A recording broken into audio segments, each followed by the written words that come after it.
এখন আমি তোমাদের কোলন ক্লাসিফিকেশন প্র্যাকটিক্যালের লিটারেচার মেন ক্লাসের একটি প্রবলেম তোমাদের সামনে তুলে ধরছি।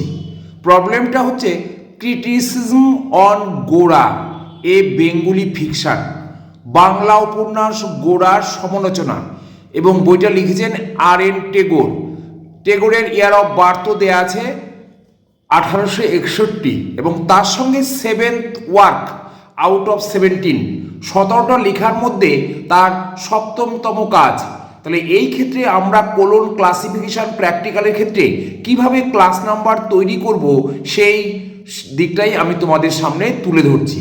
তাহলে প্রথমেই আমরা লিটারেচার ক্লাসের ফ্যাসেট ফর্মুলাটা উল্লেখ করছি। প্রথমে দেখো লিখেছি ক্লাস নাম্বারের উত্তরটা লিখেছি, পরে বলছি।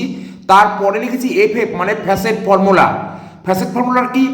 ক্যাপিটাল ও থার্ড ব্র্যাকেটের মধ্যে পি কমা P2, থার্ড ব্র্যাকেটের মধ্যে P3 কমা P4।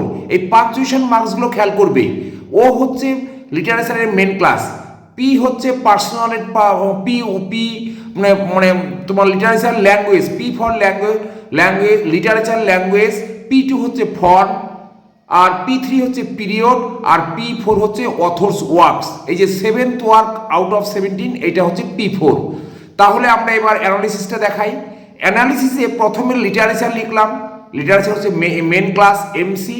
এর ফ্যাসেট ফর্মুলা থেকে আমরা নাম্বার পেলাম ও, ক্যাপিটাল ও।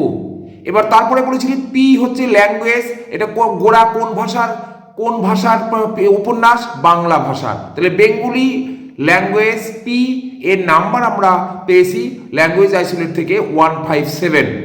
তারপর ফিকশন P2 উপন্যাস, এর নাম্বারটা পেয়েছি P2 হিসাবে 3।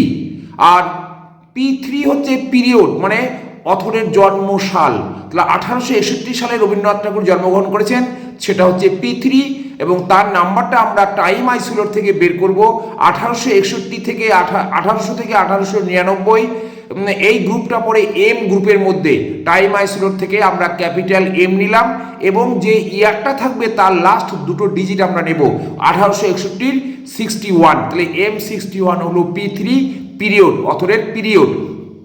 নেক্সট ওয়ান P4 অর্থাৎ অথরের এই গোরা উপন্যাসটা কততম কাজ। এখানে একটা লিটারেচারের একটা টেবিল আছে, সেই টেবিলটা থেকে তোমাকে এই নাম্বারটা তৈরি করতে হবে, মানে কোন রোর কোন কলাম সেই অনুযায়ী একটা টেবিল আছে। এটা ভিডিওর মধ্যে বলা সম্ভব হচ্ছে না, আমি জাস্ট দেখিয়ে দিলাম। Work P4 seventh out of 17 অর্থাৎ এটা ক্রিটিসিজম। তার নাম্বারটা হবে 37 হচ্ছে ওয়ার্কসের নাম্বারটা। আর লাস্টে থাকলো ক্রিটিসিজম, এটা আমাদের কমন আইসোলেট বা PCI পোস্টলজিং কমন আইসোলেট, সেখান থেকে আমরা স্মল জি নাম্বারটা পেয়েছি। এখন আমরা ক্লাস নাম্বারটা লিখব। Therefore the class number is capital O 157 comma 3 M61 comma 37 colon G। Thank you.